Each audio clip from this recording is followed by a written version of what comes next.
Día 326. Explicación del libro de Santiago 1 a 5. Si estás haciendo nuestro plan del Nuevo Testamento, hoy has terminado tu quinto libro. Y si estás haciendo la Biblia completa, has terminado tu libro número 44. Este libro tiene muchísimo contenido, así que solo tendremos tiempo para tocar los puntos principales. Vamos allá. Este libro fue escrito por el medio hermano de Jesús, lo cual es increíble si pensamos que, en el pasado, sus hermanos solían burlarse de él. Pero este libro muestra el impresionante cambio de corazón en Santiago. En realidad, su nombre hebreo era Jacobo. Se le llama Santiago porque el nombre original en griego era Jacobo, Jacobos, que se latinizó a Jacobus. Con el tiempo, esta forma latina se fusionó con el título de santo, Sanctus Jacobus o San Jacobo, lo que llevó a la forma abreviada Saniago y finalmente al nombre Santiago en español. Así lo llamaremos desde ahora. Él comienza presentándose como siervo de Dios y del Señor Jesucristo. Santiago pasa de burlarse de Jesús a servirle.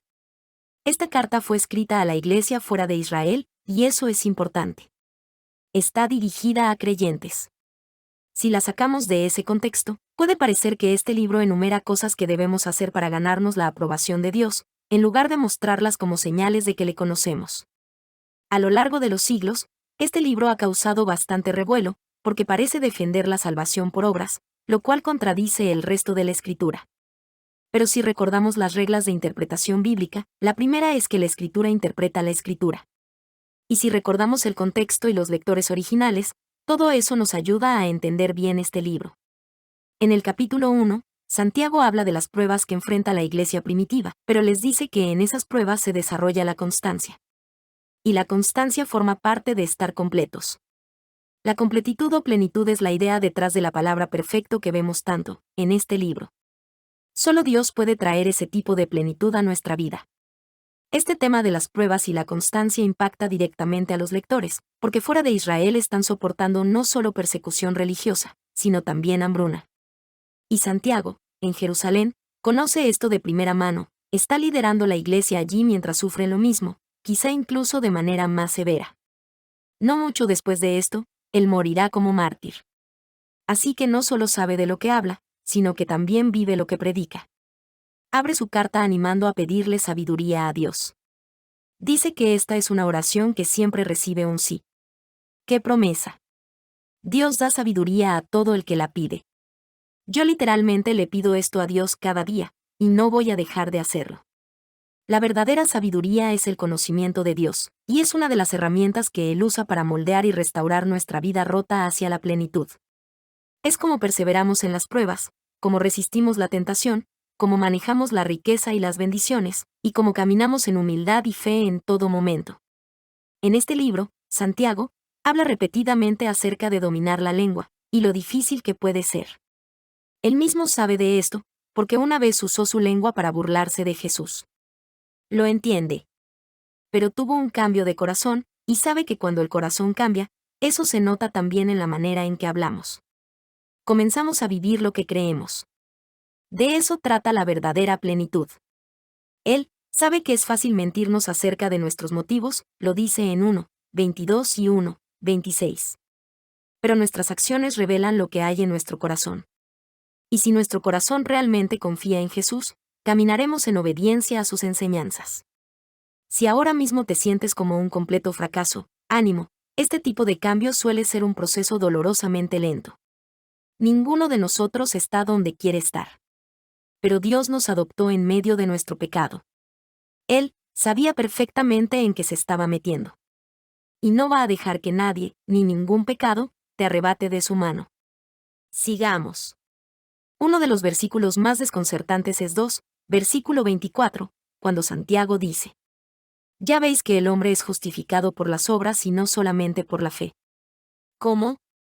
Esto es lo que sucede. La palabra justificado aquí significa probar o demostrar. Así que este versículo, en esencia, dice: las obras de una persona prueban o demuestran lo que está pasando en su corazón. Esto trata de lo que otros pueden ver, no de lo que Dios ve. Porque, como hemos visto una y otra vez, Dios ve el corazón. Los humanos somos quienes necesitamos que se nos demuestre. Esto es especialmente importante para la Iglesia en un tiempo de opresión, con muchas nuevas conversiones. Y un problema muy común entonces era que mucha gente afirmaba creer, pero no mostraba ninguna evidencia de un nuevo corazón. Así que Santiago aborda esto directamente.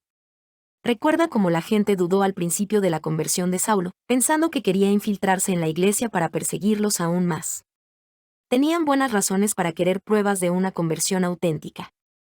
El historiador del primer siglo, Josefo, incluso dice que la iglesia primitiva llegó a esperar 3 años para afirmar la fe de nuevos creyentes. Necesitaban ver una transformación real del corazón.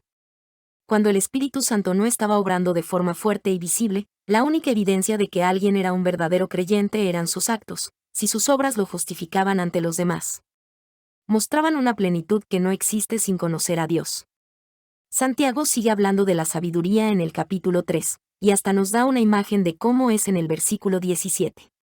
Pura, pacífica, amable, abierta al entendimiento, llena de misericordia, llena de buenos frutos, imparcial y sincera. Los capítulos 3 y 4 se conectan con la idea de ser pacificadores, personas que entran en el caos y llevan la paz de Cristo. El mundo y la iglesia están llenos de peleas y divisiones, y se necesita mucha sabiduría para saber cómo detenerlas. El capítulo 4 nos dice cómo podemos llevar paz a esas situaciones, siendo contentos, humildes, y priorizando las cosas de Dios en nuestra vida. Y, en esa línea, el versículo 17 nos confronta cuando dice: al que sabe hacer lo bueno y no lo hace, le es pecado. Somos responsables de lo que sabemos. El capítulo 5 nos da más ejemplos de cómo vivir esta plenitud en la sabiduría de Dios, y nos vuelve a llevar a priorizar las cosas de Dios. Si lo hacemos, manejaremos nuestra riqueza, nuestro sufrimiento y hasta nuestros pecados de una manera que honra a Dios.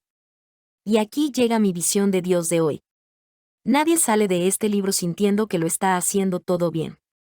Nos señala nuestros puntos ciegos y nuestras debilidades, y quizá incluso nos hace pensar en las debilidades de otros. Y luego nos damos cuenta de que estamos siendo arrogantes, y volvemos al punto de partida.